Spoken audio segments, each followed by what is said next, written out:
আর কিছু বলবেন?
যা বললো তা কিছুটা তো নিশ্চয় অনুভব করেছে, তবে সবটা অনুভব করার মতন বয়স ওর হয়নি, কিন্তু এত সুন্দর করে ও বললো। আর 4 বছর বয়সে কতটাই বা শেখা যায়,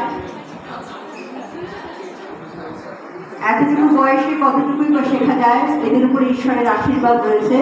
এরা অপর থেকেই কিছু নিয়ে এসেছে, কারণ সত্যি তো 4 বছর বয়সে কতটুকু শেখা সম্ভব।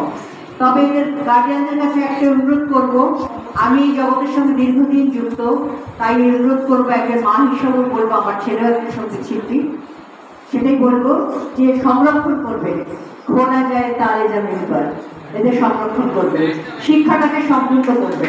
কারণ আজকে ছোটবেলায় যা এত হাততালি পাচ্ছে, সেটা যদি সংরক্ষণ না করে সেটা কিন্তু অচিরে হারিয়ে যাবে। তাই প্রাপ্তবয়স্ক অবস্থায় যেন মানুষ, যেমনভাবে দেখবেন চিত্র জগতে, সঙ্গীত জগতে অনেক শিশু শিল্পী বড় হয়ে আর নেই, তার কারণ ছোটবেলায় তারা এত নাম খ্যাতি যশ পেয়েছে, তারপর শিক্ষাটাই বন্ধ হয়ে গেছে। তাই ওটা একটু ধারাবাহিকতা বজায় রাখবে, যাতে ভবিষ্যৎ খুব সুন্দর হয়। আচ্ছা, আমরা নিজেরা ভীষণভাবে আনন্দিত। আজকের অনুষ্ঠানে প্রকৃত তারা বলতে যাকে বোঝায়, সে মানে একটা কথা আছে না, এলাম দেখলাম জয় করলাম, ও ঠিক সেরকমই এলাম, ও এলো, কবিতা বললো, আমাদের মন জয় করে দিল। খুব সুন্দর, তুমি এমনই থেকো, খুব সুন্দরভাবে তোমার বড় হওয়া হোক আগামী দিন, অসম্ভব উদ্যাপন, আরো অনেক বড় মঞ্চে, আরো অনেক বড় জায়গায় যেন তোমাকে আমরা দেখতে পাই। সেদিন আমরা